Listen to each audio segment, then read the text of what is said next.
నమస్తే జర్నలిస్ట్ మీ కేఎంఆర్. దేశవ్యాప్తంగా లోక్సభ ఎన్నికలు పూర్తయ్యాయి. కొన్ని రాష్ట్రాల్లో రాజ్యసభ ఎన్నికలు పూర్తయ్యాయి.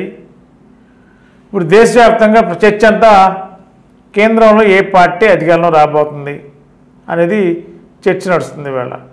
మరి ఎన్డీఏ కూటమి ఇండియా కూటమి మధ్య పోటీ ఇది. కాంగ్రెస్ సంకీర్ణ పార్టీలు అంటే కలిసి అన్ని పార్టీలు కలిపి, బీజేపీ అన్ని పార్టీలు కలిపి ఎన్నికలు ఎదుర్కోబోతున్నాయి.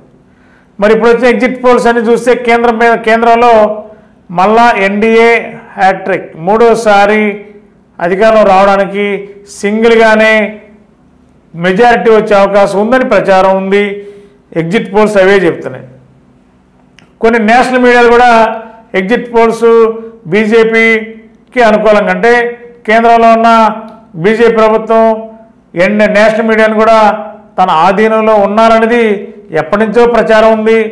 మరి అదే నేషనల్ మీడియా ఇవాళ సర్వేలు ఇచ్చారు.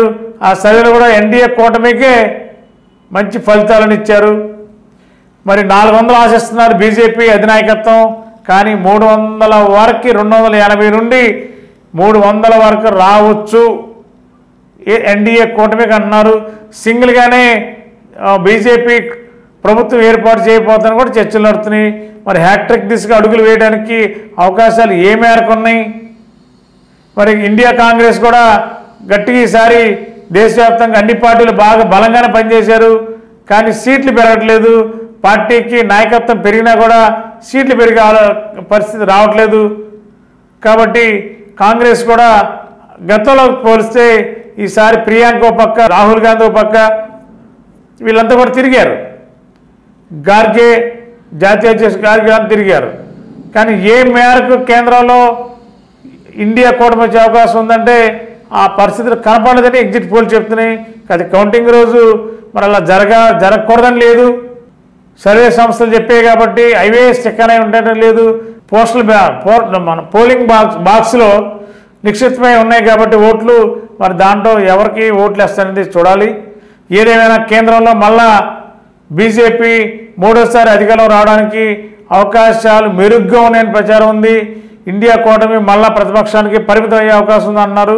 మరి జూన్ 4వ తారీఖు జరిగే కౌంటింగ్లో మరి ఇండియా కూటమి వస్తుందా, ఎన్డీఏ కూటమి వస్తుందా, ఢిల్లీ గడ్డ మీద అనేది జూన్ 4 మాత్రమే తెలుస్తుంది.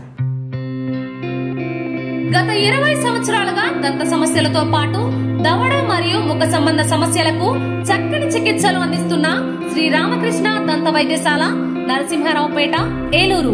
ఎమర్జెన్సీస్ లో వాడే ఆక్సిజన్ కాన్సంట్రేటర్లతో పాటు air purifier, UV light steriliser, ULV fogger వంటి పరికరాల ద్వారా పరిశుభ్రమైన వాతావరణంలో చికిత్స అందించబడుచున్నది. ఆర్వీజీ ద్వారా అతి తక్కువ రేడియేషన్ ఉపయోగించి దంత వ్యాధి నిర్ధారణ మరియు రూట్ కెనాల్ వైద్యం చేయబడుచున్నది. డెంటల్ లేజర్ ద్వారా కుట్లు లేకుండా సర్జరీలు, ఇంప్లాంట్స్ కిట్స్ ద్వారా పళ్ళు లేని వారికి ఫిక్స్డ్ దంతాలు, రూట్ కెనాల్ చికిత్సలకు ఎండో మోటార్ వంటి ఆధునిక పరికరాలు కలిగిన నమ్మకమైన డెంటల్ క్లినిక్. అత్యంత ప్రామాణికమైన ఆటోక్లేవింగ్ పద్ధతిలో శుభ్రపరిచిన ఇన్స్ట్రుమెంట్స్ వాడడం మా ప్రత్యేకత. దంత సమస్యలకు చికిత్సతో పాటు విరిగిన దవడ మరియు ముఖ ఎముకలకు చికిత్స, ఎత్తు మరియు వంకర దవడలకు కాస్మెటిక్ సర్జరీ, యాక్సిలో ఫేషియల్ వంటి చికిత్సలకు చిరునామా శ్రీ రామకృష్ణ దంత వైద్యశాల, వేములపల్లి రెసిడెన్సీ.